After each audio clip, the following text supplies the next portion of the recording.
Introduction. I wanted to do a proof of Christianity independent of the main proof, my main YouTube proof of Christianity, and my main proof is called Proof of Christianity. So this new and different and separate proof is called the video series, I suppose, well, I'll just call it Worldviews. Introduction. A worldview is a view of the world. More precisely, it is the sum total of fundamental and hence unproven presuppositions through which one sees the world.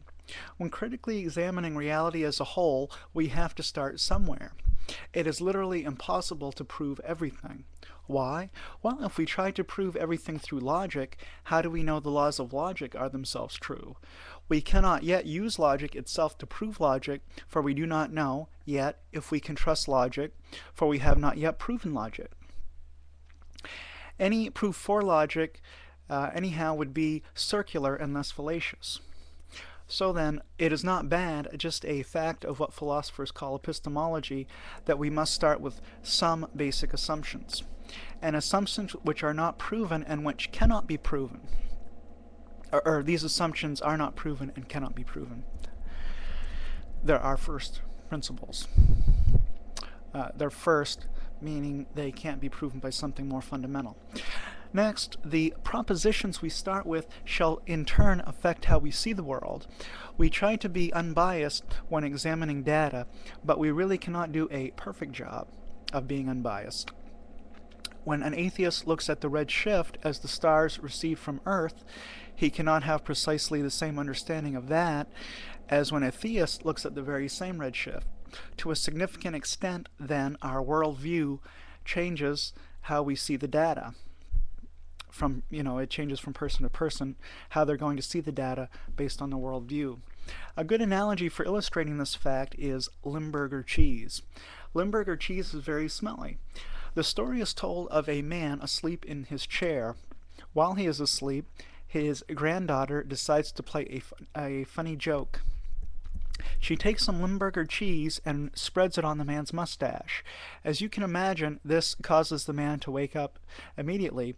He takes one waking whiff, then exclaims, "This room stinks." He quickly runs to a different room to avoid the stench. When he gets to the kitchen, he takes another whiff, then replies, "This room stinks." He figured he ought not to try the bathroom, so he goes next to his bedroom. What do you know? That room stinks too. In a last-ditch effort to deliver himself from his existential angst, he runs outside, only to discover the whole world stinks. So we all have these first principles, our worldview, through which we see everything. It came as quite a shock to me when I first learned that there are only 6 possible ways to see the world. 6 and only 6. There are different possibilities to choose from. This is not completely true, but it works for our purposes. In other words, I'm using the term worldview overly restrictive to mean a general religious view of the world. The term is actually much broader than that, so it would include more than 6, as it's normally used. And even people within a specific religion are going to have different worldviews. They're not going to be totally in agreement on every point. So I'm using the term too strictly in what follows, the term worldview. Alright, the 6 worldviews are as follows: agnosticism, atheism, pantheism, panentheism, deism, 6, and finally theism. Agnosticism, atheism, pantheism, panentheism, deism, and theism. It is my contention that not all worldviews are created equal. There is a series of questions we can ask of any general worldview to determine its strength. So these questions will tell us how good the worldview is that a person may hold. And those questions that we may ask are as follows. Is the worldview complete? Is the worldview consistent? Is the worldview livable? And the final question, does the worldview correspond to fairly uncontroversial facts about reality? We can use these questions to construct a proof for Christianity. Let us assign a value of +1 to each yes and a value of -1 to each no, add up the results, and see what we get. It is important to realize that the above questions are more or less unbiased. It is not because I am a Christian that I have selected them. These questions, it seems, any reasonable person would want to ask of their own worldview or of a worldview they were considering for personal acceptance. And this assigning of numerical strengths to worldviews and applying what might be called the worldview calculus. In doing this, I am trying to answer the questions as unbiased by my own worldview, which is theism. I'm trying to be as unbiased as possible. Again, we really can't be unbiased, as I said before, but I'm going to try to do the best I can, which is what we do in every time we look at any data or evidence or argument.